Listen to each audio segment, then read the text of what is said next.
Welcome to When Nerds Learn to Fly. Back over this way here is the entrance. If you come over this direction, here is the main museum. You've got Pit 1 back there, Pit 2 and Pit 3.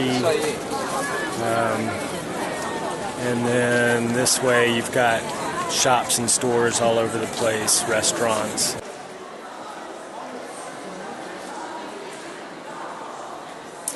Our first stop is the museum, where there's a brand new exhibit that just opened up a couple of months ago called Imperishable Colors.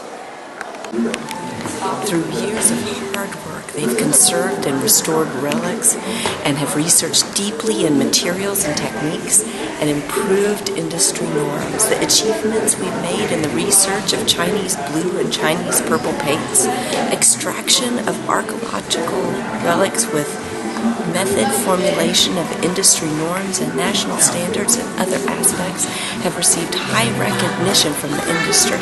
In 2012, technical personnel in the base for polychrome pottery relics conservation of the State Administration for Cultural Heritage have successfully conserved the honor guard of 80 items of polychrome pottery figurines and pottery vehicles and horses unearthed in Jindimao's tomb. That sounded real official, didn't it? Mm-hmm. So the Chinese to English translation isn't very good. Essentially what this museum is it's an exhibition about preserving the colors that were found on the terracotta warriors when they were uncovered. Blue, green, red, violet, pink, and white are the colors primarily used in the figures. The colors also include Han purple. This was produced in Chinese antiquity using a very elaborate technical process. Han purple was not rediscovered until 1983.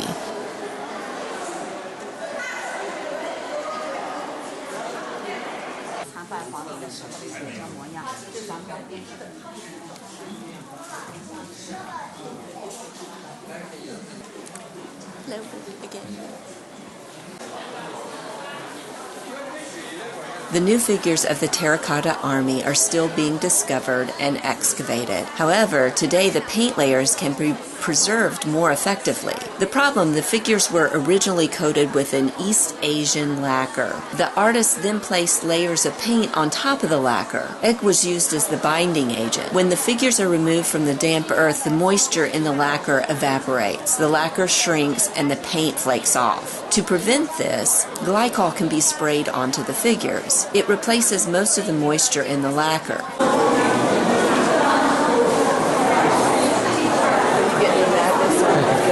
Yes, I am. Estimates from 2007 were that the 3 pits contained the Terracotta Army held more than 8,000 soldiers, 130 chariots with 520 horses, and 150 cavalry horses. The majority of these remain buried in the pits nearby.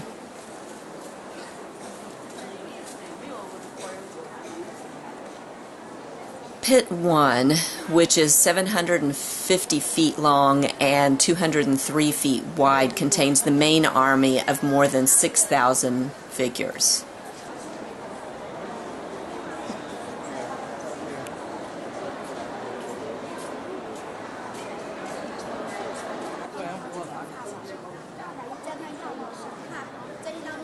The warriors wore vibrantly colored garments with complicated patterns and colorful ribbons. One of them even had a face green with makeup.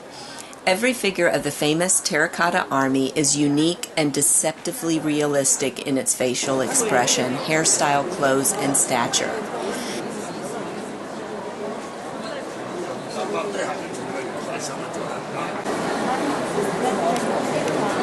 So, where are we? We're in China.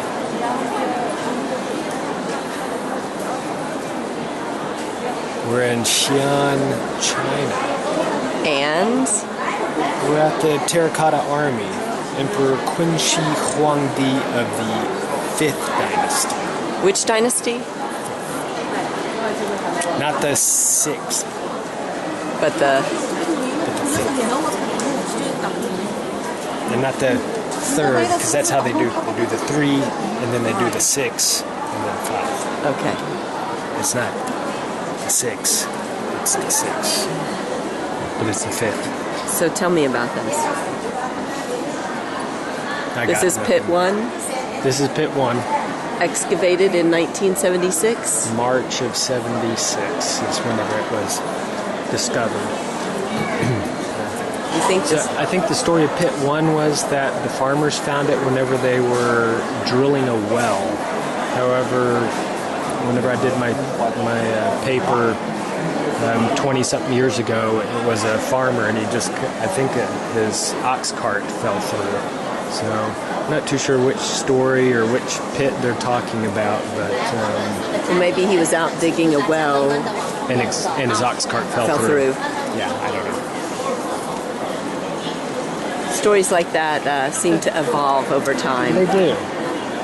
Pit 2 has cavalry and infantry units as well as war chariots, and it's thought to represent a military guard.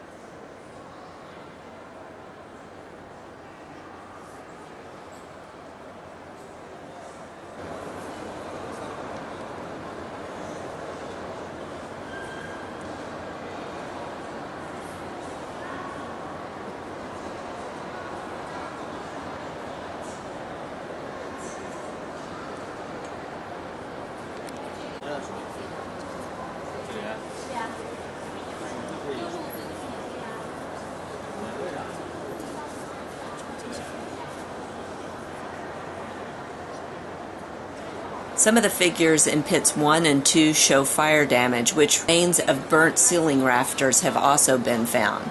These, together with the missing weapons, have been taken as evidence of looting and burning of the site, which is thought to have caused the roof to collapse and crush the army figures below.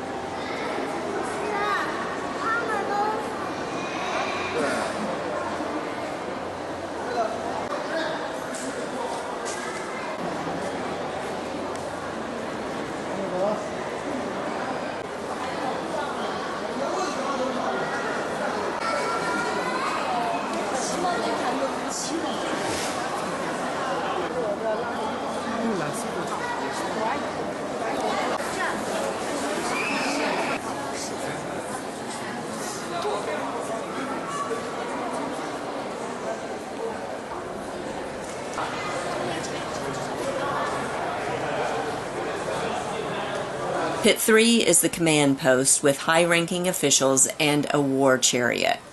The terracotta figures are life-size. They vary in height, uniform, and hairstyle in accordance with rank. Their faces appear to be different for each individual figure. Scholars, however, have identified 10 basic face types. There we go. All right, so I guess we're done here. This was the Terracotta Warriors. What do you think, Corey? Kind of cool. Glad they're preserving it.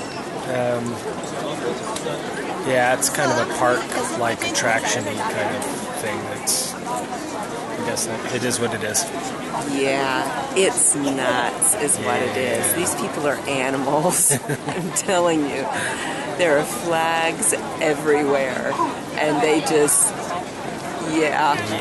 Oh my goodness. I'm so glad we're traveling independently. Anything else, babe? No, I think that's it. All right. Okay. Always an adventure.